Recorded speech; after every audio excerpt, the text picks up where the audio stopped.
1 বছর হয়ে গেছে আমাদের ব্রেকআপের। তানিশা এখন ব্যস্ত, আমি নাকি পরিণত। আমরা দুজনেই নাকি ওয়ান লাস্ট টাইমের পরের অধ্যায়ে আছি।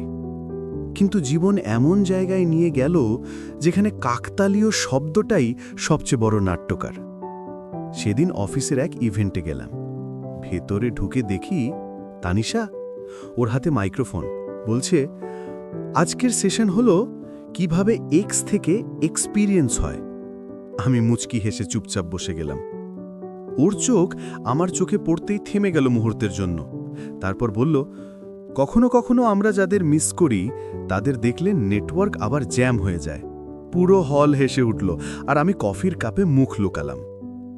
ইভেন্ট শেষে ও এগিয়ে এসে বলল, তুমি এখনো চা খাও না এখন কফি?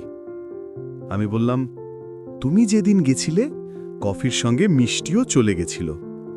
ও হেসে বলল, তুমি এখনো নাটক করো। আমরা কফি নিতে ক্যান্টিনে গেলাম। ও বলল, তুমি এখন অনেক বদলে গেছো। আমি বললাম, তুমি চাওনি আমি বদলাই? ও বলল, চেয়েছিলাম কিন্তু এভাবে না। ওর ফোনে তখন মেসেজ এলো, বেবি ওয়্যার আর ইউ? ও চুপচাপ স্ক্রিন বন্ধ করে রাখল। আমি হেসে বললাম, জিপিএস এখনো কাজ করে? ও বলল, কখনো কখনো অফ করে রাখি।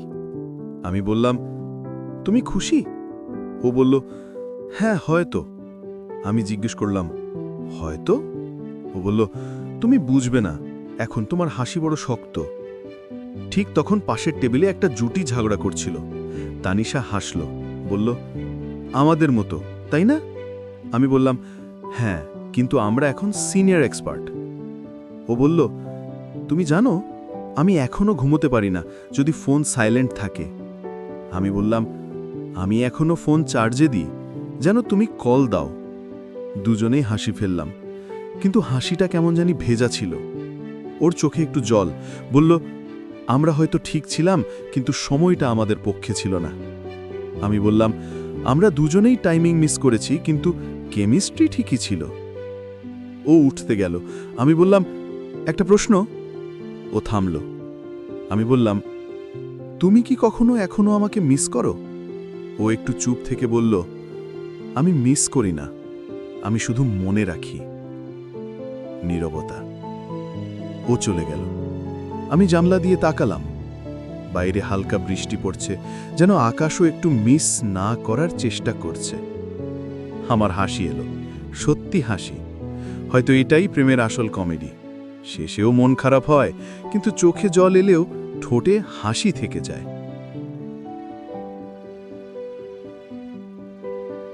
তানিশা এখন আমার অতীত, কিন্তু ওর নাম শুনলে মনটা এখনো একটু বাফেরিং নেয়। হয়তো ভালোবাসা মানে কাউকে হারানো নয়, ভালোবাসা মানে কাউকে হারিয়ে দিয়েও হাসতে শেখা। ও যদি আবার কোনোদিন আসে, আমি হাসব, কিছু বলবো না। কারণ প্রেমিকারাও কখনো কখনো চলে যায়, কিন্তু তাদের বলা কথাগুলো ঠিক রিমোটের ব্যাটারির মতো। শেষ হয়ে গেলেও রিমোটটা আমরা ফেলে দিতে পারি না। আর হ্যাঁ, যদি ভালো লাগে একটা লাইক, পরবর্তী পর্বের জন্য সাবস্ক্রাইব করো।